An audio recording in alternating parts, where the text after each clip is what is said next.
अस्सलाम वालेकुम, कैसे हैं आप सब। उम्मीद करती हूँ सब खैरियत से होंगे। अल्हम्दुलिल्लाह आप सबके दुआ से हम भी अच्छे। तो यहाँ पर ही मैं जा रही हूँ अमन जोया गुनगुन को स्कूल छोड़ने के लिए।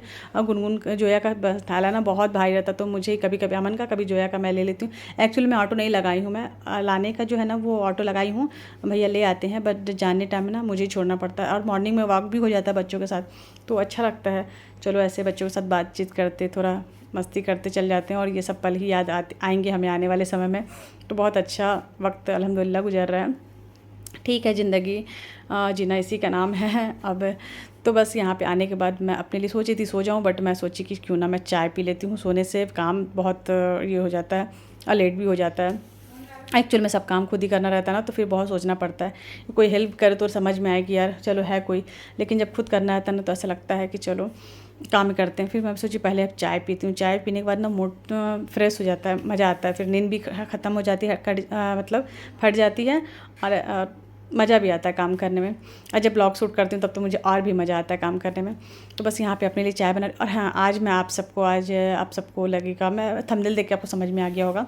और जो लोग जानते हैं स्नैपी गर्ल को, जिसके टॉपिक में मैं आज बात करने वाली हूँ, अभी 2-4 दिन, कुछ ही दिन पहले मैं ना उनका वीडियो देखी, वॉच की। उनकी वीडियो मुझे बहुत अजीब लगी, मुझे समझ में नहीं आया। फिर मैं बहुत देखी, अच्छे समझी। फिर मुझे लगा ये ऐसा क्यों कर रही हैं, क्यों व्यूज़ पाने के लिए ये सब कर रही हैं। मुझे ऐसा लगा कि अब जाहिर सी बात है भाई, पहला पति तुम्हारा डेट कर गया था, उस टाइम से मैं उस टाइम से ही मैं उन्हें सब्सक्राइब करी हूँ और आया सामने में। तो उनकी स्टोरी बहुत दर्दनाक है। खैर, जो जानते हैं तो कोई ऐसा इंसान नहीं होगा जो उनकी स्टोरी जान के रोया नहीं होगा। मेरे सामने जब भी आता ना वीडियो तो मैं रो देती हूँ, पता है। मैं भी उनको बहुत मानती हूँ, बहुत अच्छी हैं वो। और अल्लाह जो उनके साथ हुआ ना, वो दुश्मन के साथ, किसी के साथ भी, किसी भी बच्ची की, लड़की के साथ नहीं होना चाहिए, क्योंकि बहुत कम एज में वो एक बार नहीं 2 बार बेवा हुई हैं।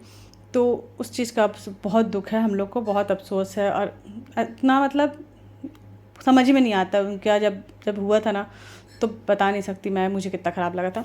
बट फिर अभी जो रिसेंटली उनका जब वीडियो सब देखी ना मैं, तो मुझे समझ में नहीं आ रहा कि ये क्यों कर रही हैं।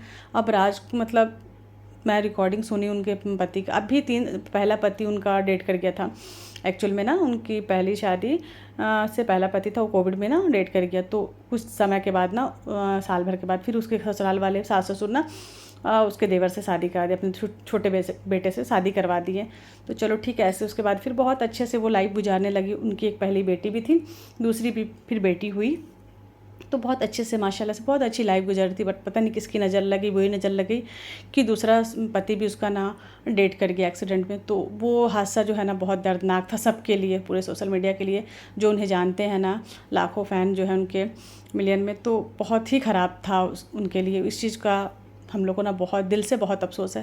लेकिन अभी अभी ये देखने में आया है, अभी वीडियो वो बना रही हैं कि उनके सच सामने लाऊंगी। पहले जो पति थे उनके, तो वो उसे टॉर्चर करते थे, मारते थे, कुत्तों के जैसा पीटते थे। अब वो रिकॉर्डिंग, वो एक वॉइस रिकॉर्डिंग, ऑडियो रिकॉर्डिंग, वो सुना रही हैं पब्लिक को, दिखा रही हैं, बता रही हैं कि ये रिकॉर्डिंग है, ये मेरे पहले पति, मैं कुछ नहीं बोलती थी, मैं बहुत चुपचाप रहती थी, डरती थी, चाहती भी थी अपने पति को, वो मुझे बहुत मारते थे।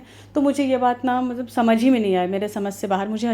मुझे नहीं लगा, यकीन नहीं हुआ। मेरा जो दिल बोलता है ना किसी चीज़ के लिए, तो ये चीज़ के लिए मेरा दिल गवाही नहीं किया कि नहीं, ये ना व्यूज़ पाने के लिए, मुझे ऐसा लग रहा है कि ये व्यूज़ पाने के लिए ऐसे कर रही है, हमदर्दी। ऐसा स्टेप पर बताऊँगी तो लोगों का जो ऑडियंस होती है ना, जो देखती है ना, जो आप रोगे और रो कहा कि इमोशनल जो ब्लैकमेल करते हो ना लोगों को, तो वो चीज़ अट्रैक्ट अपनी तरफ ज़्यादा होता है लोगों का।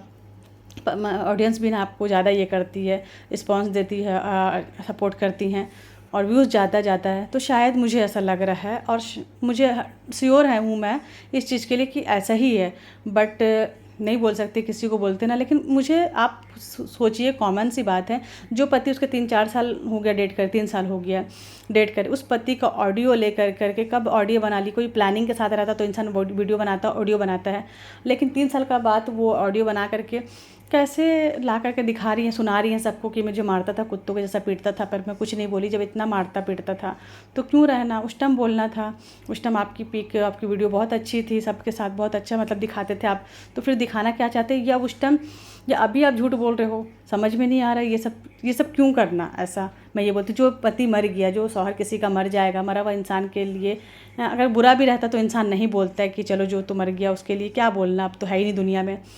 आप उसके साथ रहे, 3 साल के बाद आप उसकी ऑडियो बना करके पता नहीं व्यूज़ पाने के लिए अपनी, अब उसके पति को तो कोई जानता नहीं है, उनकी वॉइस तो कोई नहीं जानता है कि रियल वीडियो तो नहीं है। वीडियो इंसान वीडियो पे यकीन कर लेगा कि हाँ रियल वीडियो है, ये मार रहा है उसको, लेकिन ऑडियो पे कैसे यकीन हम करेंगे कि वो ऑडियो उसके पति की है और उसे मार रहा है, टॉर्चर कर रहा है।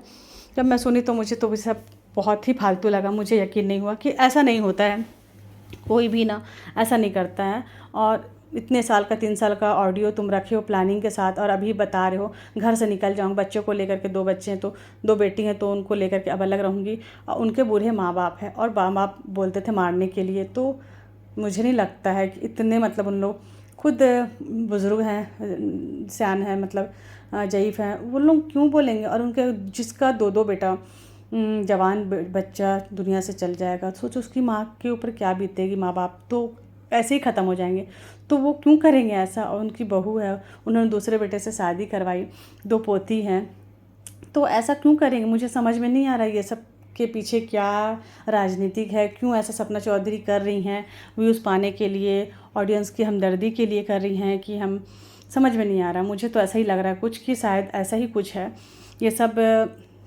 पता ना साजिश जो होता है इंसान प्लानिंग के साथ जो करता है ना, मुझे तो इसमें ऐसे ही कुछ प्लानिंग नज़र आ रही है जितना मैं उनको देख रही हूँ, समझ रही हूँ। अब बच्चों को लेकर अलग रहूँगी तो ऐसा नहीं बनता है। उन्होंने अपने बेटा, आप अपना पति खोए हैं 2 तो उन्होंने भी अपना जवान बेटा खोया है, तो उस माँ बाप के दिल पे क्या बीतेगी, वो लोग क्या मारेंगे आपको, मुझे तो नहीं लगता है। तो कुछ भी बोलने से पहले इंसान को ना, सोशल मीडिया में जब कुछ बातें ला रहे हो तो सोच समझ के लानी चाहिए, उतना ही लाएं जितना सच हो, ना कि कुछ भी आप अपने तरफ से घर कहानी बोलते ना बना करके पेश करना, ये सब सही नहीं है। आपके साथ वाकई बहुत गलत हुआ, जो हुआ है वो किसी दुश्मन के साथ भी ना हो। हम लोग को बहुत दिल से अफसोस है इस चीज़ का। मैं जब भी सामने आती हूँ तो उसके लिए दुआ करती हूँ, जब भी मैं वीडियोस उनके सामने आती है तो मैं ये दुआ करती हूँ कि अल्लाह आपको सब्र दे, हिम्मत दे। आप अकेले अपने 2 बच्चों के साथ अपनी पूरी लाइफ, वो भी आपकी ज़्यादा एज नहीं है, 24 साल की हैं मात्र, तो आपकी पूरी लाइफ पड़ी है, तो अल्लाह आपको हिम्मत दे, आगे अपने बच्चों के साथ अपनी ज़िंदगी जिए, दिल से दुआ है। लेकिन इस टाइप की जो बातें कर रही हैं ना, वो चीज़ मुझे सही नहीं लगी। जो सही है मैं उसका साथ दूंगी, जो गलत है तो गलत को गलत बोलूँगी। लाख मैं आपको मानती हूँ, आप अच्छे हैं, तो इसका मतलब ये नहीं कि मैं गलत को सही को गलत बोल दूँ, गलत को सही बोल दूँ, ऐसा नहीं होगा मुझसे। तो मैं बस एक यूट्यूबर हूँ, तो मुझे लगा कि मुझे बोलना चाहिए, बात करनी चाहिए, इसलिए मैं ये सब बात करी। तो आप सब भी जो मुझे देख रहे हैं मेरी वीडियो, वो अपनी अपनी राय कमेंट्स करके बताएं तो अच्छा लगेगा मुझे। आपकी क्या राय है इस बारे में, इस चीज़ को लेकर के, तो ज़रूर बताएंगे आप सब। मैं सोची ऐसे मैं क्यों ना एक ब्लॉग बनाती हूँ, सपना चौधरी का के लिए था आज का ब्लॉग मेरा। तो बस आप सब एक कमेंट करें और बताएं अपनी राय, क्या मैं सही बोल रही हूँ या गलत बोल रही हूँ। मुझे जो सही लगा मैं वो बोली हूँ, मैं ऐसे भी किसी के बारे में गलत नहीं बोलती हूँ, और गलत बोलना भी नहीं चाहिए किसी के बारे में। मैं जितना जानी हूँ उतना बोली हूँ।